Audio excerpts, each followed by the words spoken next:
Okay, today I wanted to show you guys just a real simple, easy lick that I think is important because I'm going from a D chord to a C chord to a G chord. And you know, there's so many songs that utilize this. I mean, gosh, I can think of several like Can't You See by Marshall Tucker. Can't you see? Whoa, can't you see?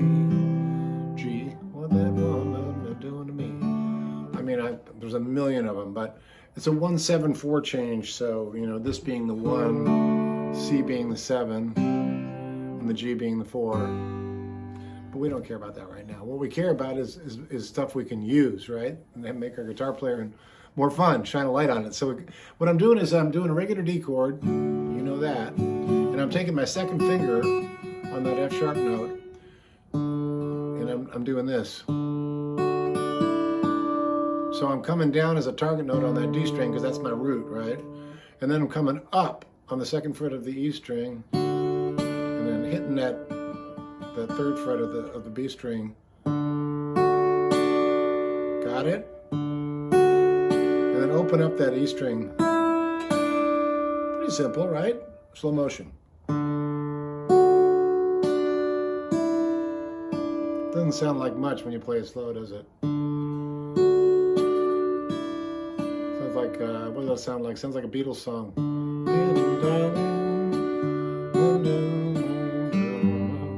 So that just goes to show you it's used in many different songs. Now, what we're going to do though is we're going to go to the C chord. So if we start out like this with that D note, and then land on our C chord. Now you'll notice I've kept that third finger on that third fret of the B string. I didn't move it. That's kind of part of the magic of this one. I like the sound of that. If you want, you can pick up that high G note or not. So check it out. Here's the first half of this thing.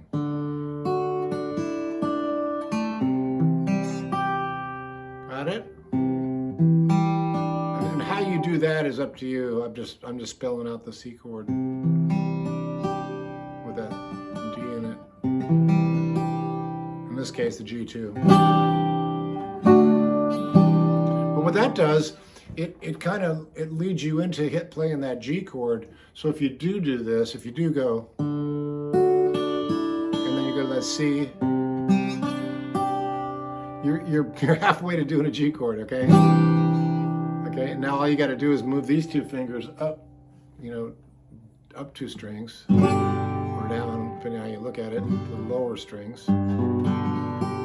So you're going from here.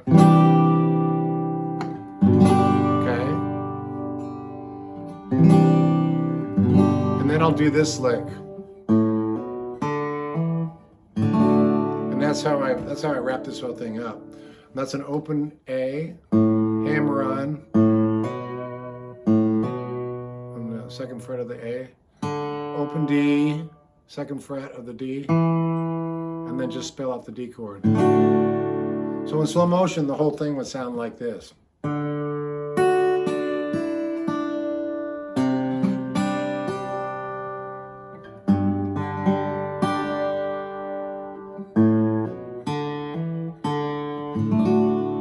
So that sounds a little boring on its own, that slow, but if you listen to it in practice, it might sound cooler. So check it out. Yeah, give it a little bounce.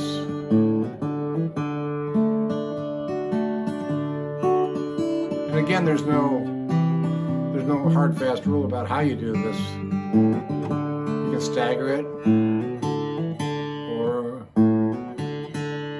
Phrasing can change as you go. But what I'm trying to get you to do is get fluid with a lot of what I've been teaching lately is getting from one chord to the next and adding, you know, the special sauce, which is those little nuances that happen between chords. I think that's a big part of what makes acoustic guitar go, you know. And let it ring.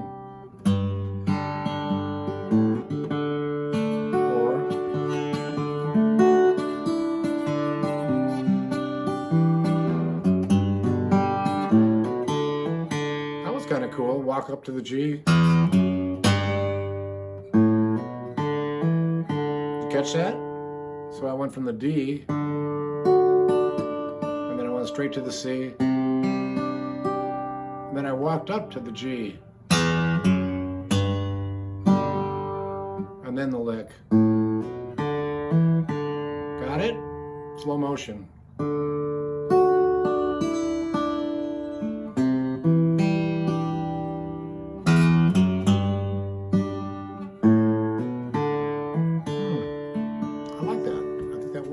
Almost like a song, huh?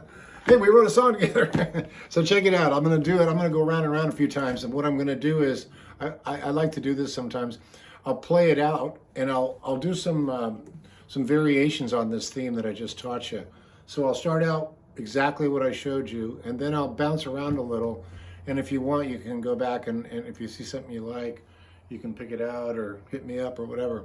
So I'm gonna see you down the road. But here we go.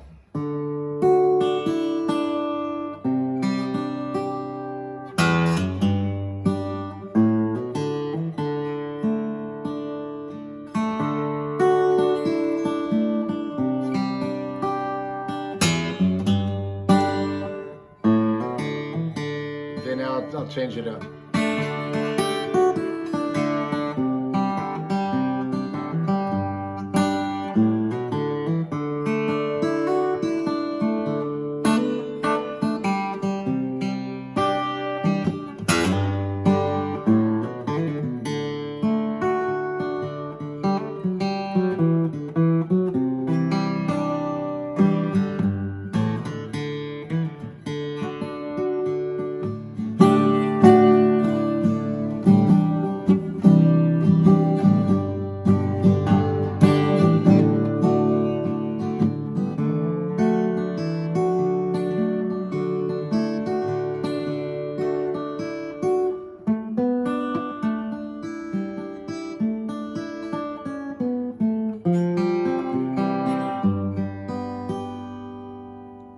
That one's for George. All right, we'll see you down the road.